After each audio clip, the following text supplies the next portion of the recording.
बुद्धाय जय भीम दोस्तों। बहुत अंतराल के बाद हम लोग मिल रहे हैं, लेकिन विषय महत्वपूर्ण है तो मुझे लगा कि मैं आपसे बात करूं। देखिए, 1956 में बोधिसत्व डॉक्टर बाबा साहब अम्बेडकर ने एक बात कही थी दीक्षा भूमि पर कि ये जो मिशन है, ये मिशन ऐसे ही आगे नहीं जाएगा, इसके लिए मेहनत करनी पड़ेगी। और हमारे समाज के जो इंटेलेक्चुअल्स है, बुद्धिजीवी लोग हैं, उनको सबको मिल कर के इस मिशन को आगे ले जाना पड़ेगा। और इन लोगों में वो लोग जो बाबा साहब के कारण सक्षम बन गए हैं, उन लोगों के कंधों के ऊपर ये बड़ी जिम्मेदारी है। मैं जानता हूँ कि बाबा साहब के जाने के बाद जो वर्तमान स्थिति है हमारे समाज की, हमारे आंदोलन की, हमारे मिशन की, वो उतनी अच्छी नहीं है। और जितनी बड़ी तादाद हमारे समाज की है, उस तादाद का यदि हम विचार करें तो जो भला होना चाहिए वो अभी तक के भला नहीं हुआ है। आरक्षण को छोड़िए, ये विषय अलग है, उस पर बात करने की बात नहीं है आज। लेकिन जो मिशन की बात बाबा साहब ने कही थी दीक्षा भूमि पर, मैं उस विषय पर आज आपसे बात करना चाह रहा हूं। बाबा साहब ने कहा था कि हमारी जो बुद्ध विहार है वो शिक्षा का केंद्र बने, संस्कृति की रक्षा का केंद्र बने। संस्कृति से मतलब है बुद्धिस्ट, और धम्म, बौद्ध धम्म का प्रचार और इसकी व्यापकता और इसकी जो स्थिति है समाज को आगे ले जाने की, उस पर हम लोगों को काम करना चाहिए। और ये काम जो है हमारे बुद्ध विहारों से होना चाहिए। बाबा साहब ने ये बात कही थी। हम जानते हैं आज के तारीख में हमारे बुद्ध विहारों की स्थिति क्या है। क्या हमारे बुद्ध विहारों के पास वो इंफ्रास्ट्रक्चर है? क्या उनके पास में भवन है, पानी की सुविधा है, लाइट की सुविधा है, साउंड सिस्टम है, या लोगों को प्रबोधन करने की वो सारी व्यवस्थाएं हमारे बुद्ध विहारों में हैं? तो इसका उत्तर है कुछ को छोड़ दीजिए, नहीं। तो फिर अगर यही स्थिति रही तो बाबा साहब ने जो बात कही थी दीक्षा भूमि पे कि मैं सारा भारत बौद्धमय करूंगा, वो कैसे होगा? मतलब बाबा साहब के चले जाने के बाद जो वर्तमान तक की स्थिति आई है, जो हम लोग देख रहे हैं, क्या हम लोग भारत को बौद्धमय करने की दिशा में आगे बढ़े हैं? हमने कदम चालू किए हैं, लेकिन हम इतने आगे नहीं बढ़े। और इसका मूल कारण है हमारे जो बुद्ध विहार है उनकी स्थिति। आज हमारे समाज का युवा कहो या विद्यार्थी कहो या मतलब आने वाली जो पीढ़ी का जो सदस्य है हमारा, वो अगर बुद्ध विहार में जा करके कुछ समय व्यतीत करता है तो फिर उसकी जो बुद्धि है, उसका जो व्यक्तित्व है, उसमें निखार आ सकता है। आज मैं जानता हूं हमारे समाज के युवाओं में बाबा साहब के मिशन की वो ललक नहीं है, लेकिन अगर ये ललक पैदा करना है तो ये काम करना पड़ेगा बुद्ध विहारों को। क्यों? बुद्ध विहार में कोई राजनीति नहीं होती है, कोई पार्टी पॉलिटिक्स नहीं है, कोई व्यक्तिगत स्वार्थ नहीं है। और यही बातें जो है इनके ऊपर उठ करके हमको आगे आके काम करना पड़ेगा, और वो काम जो है बुद्ध विहारों से हो सकता है, ऐसा मेरा मानना है। और जो बाबा साहब ने कहा था, तो फिर क्या करें भाई? हमारे जैसे लोग, मेरे जैसा व्यक्ति जिसने आईएएस की नौकरी की है, बड़ी नौकरी की है, सक्षम बना है, तो क्या मैं एक छिटपुट काम करके चला जाऊं? मेरे परिवार के लिए ही बस मैं जीऊं, मेरे बच्चों के लिए जीऊं? समाज और बाबा साहब ने जो कल्पना की थी उससे मेरा कोई लेना देना नहीं है। यह दयनीय स्थिति है। बड़े तादाद में लोग जो है हमारे सक्षम बने हैं, लेकिन एक सामूहिक अवधारणा जो होती है, जो बाबा साहब की कल्पना थी, वो अभी तक के निर्मित नहीं हुई है। छिटपुट करने से कोई मतलब नहीं है।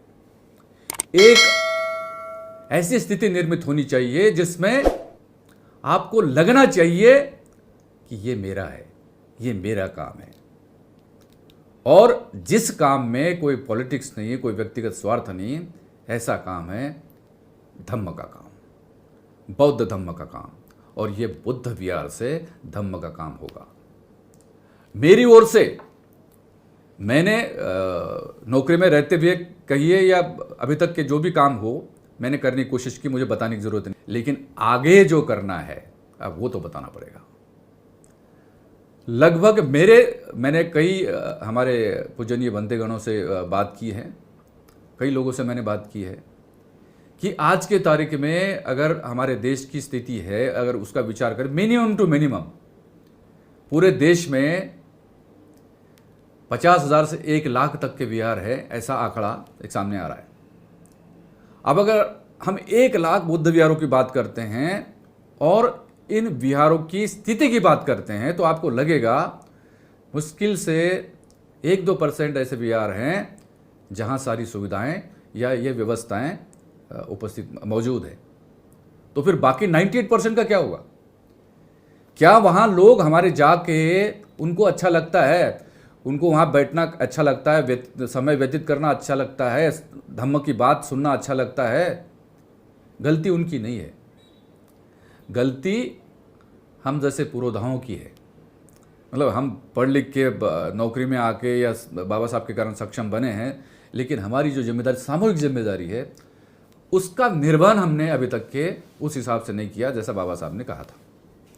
तो मेरी ओर से मैं ये चाह रहा हूं कि चूंकि ये फिल्म कंपनी है, ये प्रोडक्शन हाउस है, आरटीएफ, रमेश तेटे फिल्म्स, ये कोई अन्य विषयों की फिल्में बनाने के लिए कंपनी नहीं है। ये पर्टिकुलरली और मेनली और शुद्ध रूप से बाबा साहब के विषय और धम्म के विषय लेकर इस समाज को जागृत करने के लिए, एक दिशा देने के लिए यह फिल्म कंपनी बनी है। मैं अकेला इसमें नहीं हूं, मेरा नाम जरूर है, लेकिन ये जो विषय है, ये जो फिल्में हैं, ये कोई रोमांटिक फिल्में नहीं है या इस तरह की फिल्में नहीं है जिसमें पैसा कमाने के लिए कंपनी बनी हो। No, not at all. पैसा कमाने के लिए फिल्म कंपनी बनाने की जरूरत नहीं थी। और मैं तो आईएएस की नौकरी करके रिटायर हुआ हूं, मेरे को तो घर पे बैठना चाहिए था, मैंने पहले भी कहा था। लेकिन मेरी जिम्मेदारी है दोस्तों, है ना। अगर ये जिम्मेदारी का निर्वहन बगैर किए मैं चला जाऊं इस दुनिया से, मतलब नहीं है। नाम होने के लिए काम नहीं करना चाहिए। अगर काम करेंगे तो फिर नाम होगा, चाहे कोई भी हो, मैं हूं या आप हो, कोई भी हो। अगर काम करेंगे तो नाम होगा, और फिर बाबा साहब ने जो काम बोला है वो करो। इसलिए मैं आज आपसे निवेदन करने आया हूं। क्या हम चाहते हैं ये 1 लाख बुद्ध विहार जो है हमारे देश में, इन सभी बुद्ध विहारों का कायाकल्प होना चाहिए, इनको फंड मिलना चाहिए, इनको आर्थिक सहायता मिलना चाहिए, उनको ये सुविधाएं मिलना चाहिए, ताकि फिर वो अपना काम सुचारू रूप से कर सकें। इसके लिए क्या है, अब मेरी ओर से, कंपनी की ओर से, पहले साल में हम इन बुद्ध विहारों में से एक चुनिंदा, मतलब चयन करेंगे अपन इसका, 1 करोड़ रुपए का सम्मान निधि या आर्थिक सहायता का हम इस वर्ष देना चाहते हैं। उसमें हम बुद्ध विहारों का चयन करेंगे। और चयन कैसे?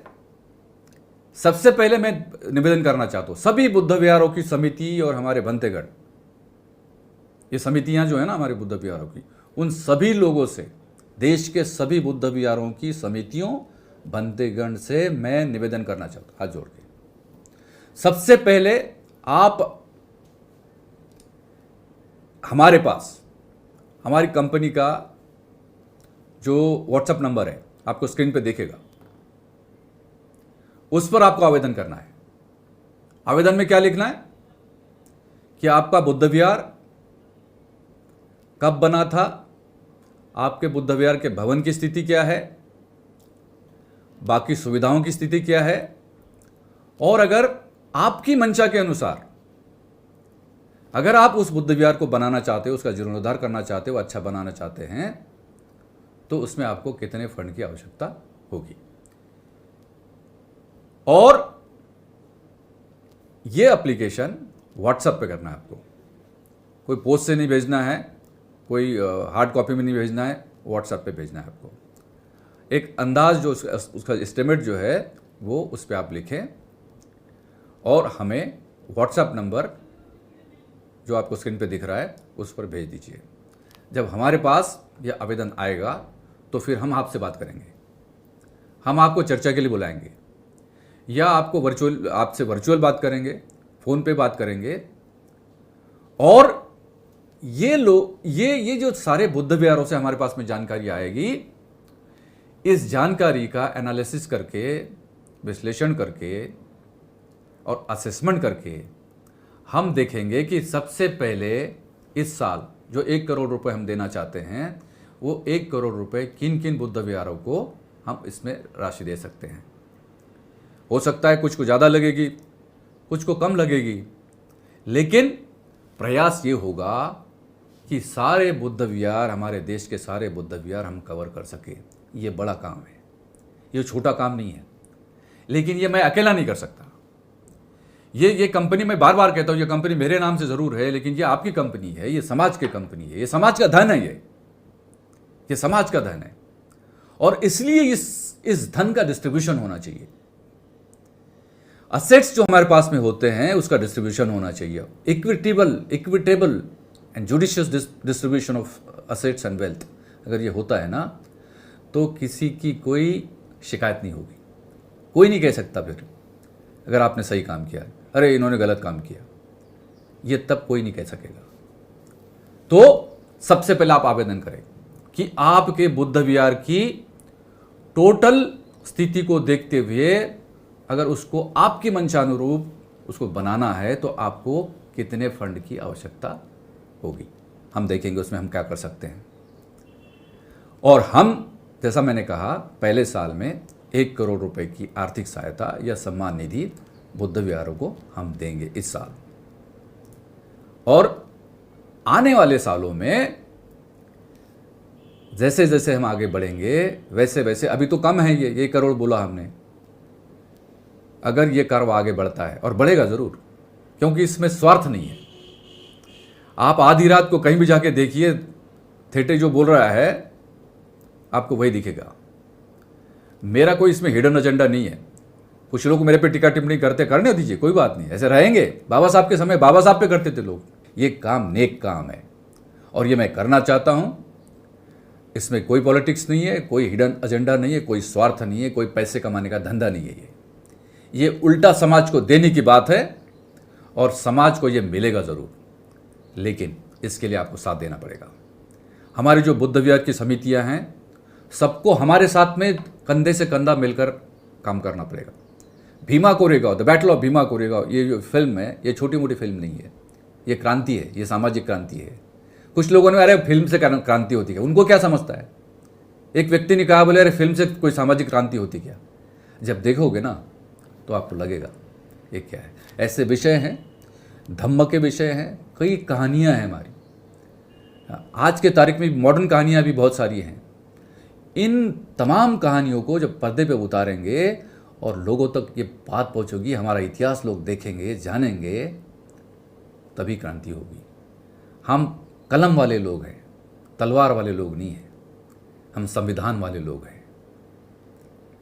किसी पारंपरिक संहिता की बात हम लोग नहीं करते, हम संविधान की बात करते हैं। तो फिर आपको हमारे साथ जुड़ना है। मैं इतना ही कह रहा हूं, आप हमारे साथ जुड़िए। आप में जो शक्ति है उस शक्ति को इस कंपनी के साथ में लगाइए। ये बाबा साहब की कंपनी, मेरे भाइयों, इसके साथ लगाइए आप, और फिर देखना इसका इफेक्ट क्या होता। कोई सरकार आपकी मदद नहीं करेगी, कोई फंड नहीं देगी। बुद्ध विहार बनाने के लिए कोई सरकार आपको दान नहीं देगी, ये हमको करना पड़ेगा। लेकिन कर सकते हैं, ये हम कर सकते हैं।